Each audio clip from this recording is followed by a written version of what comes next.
皆様こんにちは。米谷彩子です。今日は和音の5th 度についてお話ししたいと思います。5度はオクターブに次いでとっても重要な音程です。専門的には完全5度とか完全音程とか言われていると思います。でもバイオリンで5度を弾くには2つの弦を一緒に弾かなくてはいけないです。もちろんこれは開放弦ですから優しいんですけれども、他の音で5度を弾くには2本の弦を同時に押さえなくてはいけません。その時にちょっとコツがあります。どうしてなのか私は未だにちょっとわかんないんですけども、このまま普通の一つの音を弾くみたいにこのまま指を置いてしまうと、どうしても高い弦の音が低く聞こえてしまうと思います。どうしてそうなるのか私にははっきりはわからないんですけど、多分人間の体が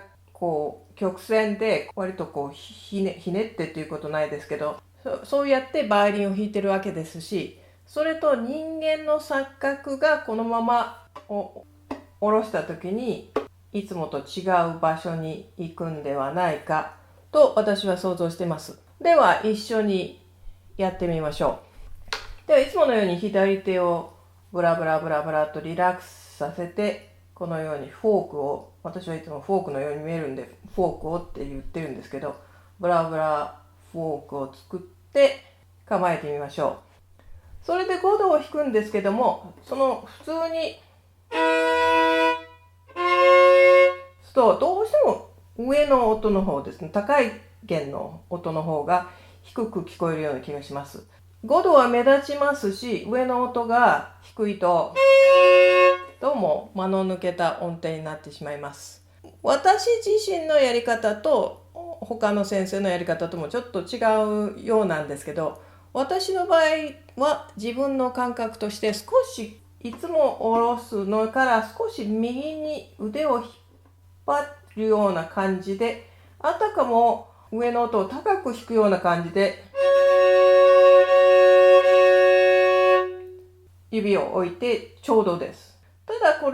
のままこうやって下ろして見てみるときちっと平行線になってますから、多分これは自分の頭の錯覚なんじゃないかと思ってます。いろんな先生によっていろんなやり方があります。結構有名な先生で、子供たちに5度を弾くときは指を上の弦から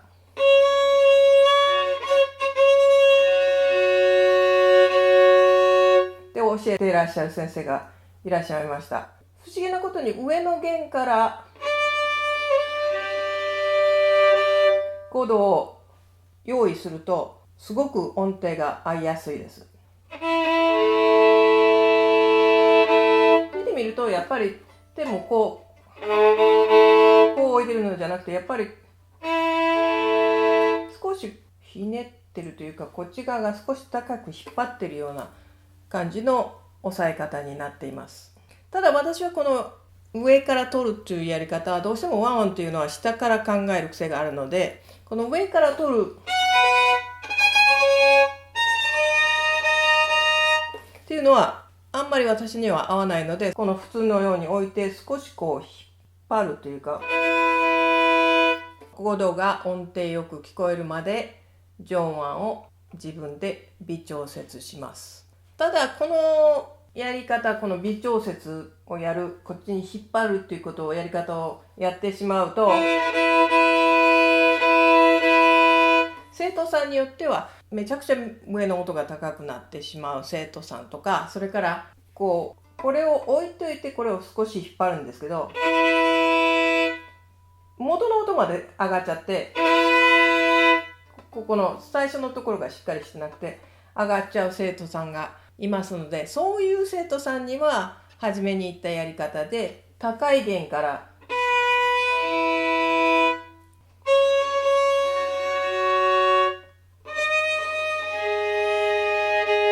っていう和音を用意するというやり方をやっていただいて、正確な音程を覚えてもらうのが先だと思います。5度をいつものように弾いていて、自分の5度の音程があんまり合ってないっていうことに慣れてしまってそのまま弾き続けている生徒さんも、私はこのやり方をやってもらってます。上の方から取って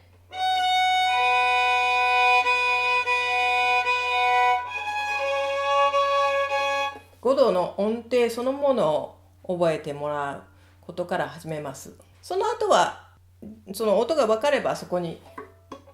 腕を持っていけばいいわけですから、私自身は下から取ります。それで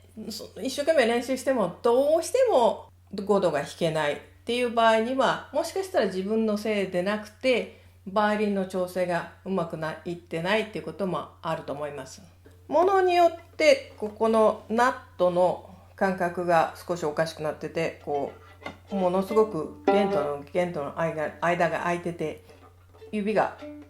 弦との間に落っこっちゃうっていう事態が起きてる人は、信用できる弦の調整の方にバイオリンを持っていくことをお勧めします。それからもう一つ、指がすごく立ってしまってる人ですね。っていうのは、ここの押さえる面積がそうするとすごく少なくなってきますから、この指先で弾いてしまうと、その方も多分5度が難しいと思います。ただここまでベタッと指をつけるとかいうことはする必要はないと思います。この普通に置いていただいて、ただ私の場合いつもこのまま置いたらなんとなくぼーっとした感じなんですけど、だから少しこっちに引っ張って5度を取ります。今日は5度の音程について話しました。では次回にまたお目にかかりましょう。